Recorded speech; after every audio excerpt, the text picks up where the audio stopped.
mga nakaraan lang, nakasama pa nga ni Giselle ang kanyang kapatid na si RJ sa paghahanap ng ebidensya. Sinuyod nila itong si Moira maging itong ang si Zoe.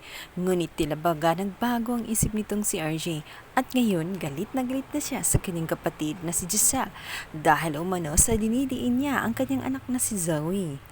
Sabi naman ni Dr. Ray dito sa kanyang matalik na kaibigan na si RJ na hindi pa daw siya sanay na talagang noon pa man galit na itong si Giselle sa kanyang mag-inang si Moira at si Zoe dahil ilang beses na nga itong napapatunayan na may ginagawang kasamaan. Parang sama ang loob ni RJ na siyang naging dahilan kung bakit maiisipan niya na kapag hindi umano nagbabago ang kanyang ate ay mapipilitan umano siya na tanggalin siya sa kanyang posisyon bilang CEO. Ang sabi naman ni Dr. Ray na dapat hindi siya nagdidesisyon kakaagad. Hindi umano yun ang tamang oras para magdesisyon sa malalaking bagay lalo't matindi ang kanyang emosyon. Hindi siya makapagdesisyon ng maayos at maaaring madala lang siya ng kanyang emosyon.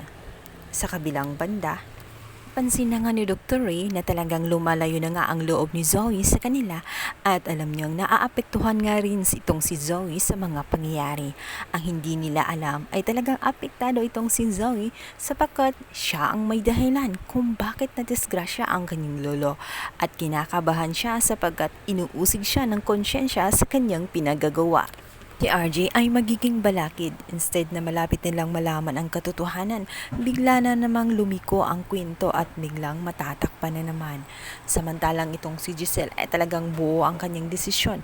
Ang talagang nagdududa siya dito nga kay Zoe na posibleng siya ang gumawa nung mismong krimen lalo pat nakita niya ang naturong ribbon at match na match nga dun sa sapatos nitong si Zoe at hindi niya maiintindihan ang paliwanag nitong si Zoe.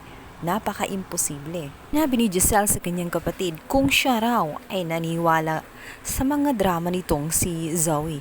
Ibahin daw siya sapagkat hindi na siya nadadala sa mga paawa at paiyak-iyak nitong si Zoe.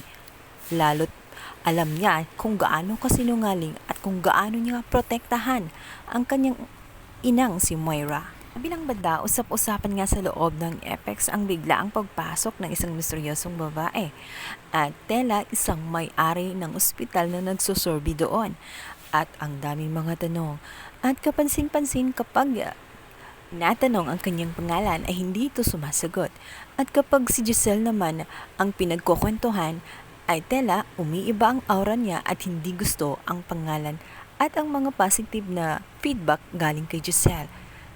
Aking palagay, maaaring alam nga ni Justine na ang kanyang ina ay walang iba kundi itong si Giselle. Kaya naman, mayroon itong hinanakit sa kanyang ina lalo't pinamigay siya at hindi inalagaan. Ating kaya ang oras na magkapatawaran itong mag-inang Giselle at itong ang si Justine. Sa kabilang banda, posible kaya na itong si Giselle ay bababa na bilang isang CEO at ang papalit ay si Justine? Dahil yun ang gusto nitong si RJ? Yan ang ating pagkaabangan sa lalong mabiging itatakbo na abot kamay na pangarap. Please don't forget to like and subscribe my YouTube channel. Thank you so much guys. God bless.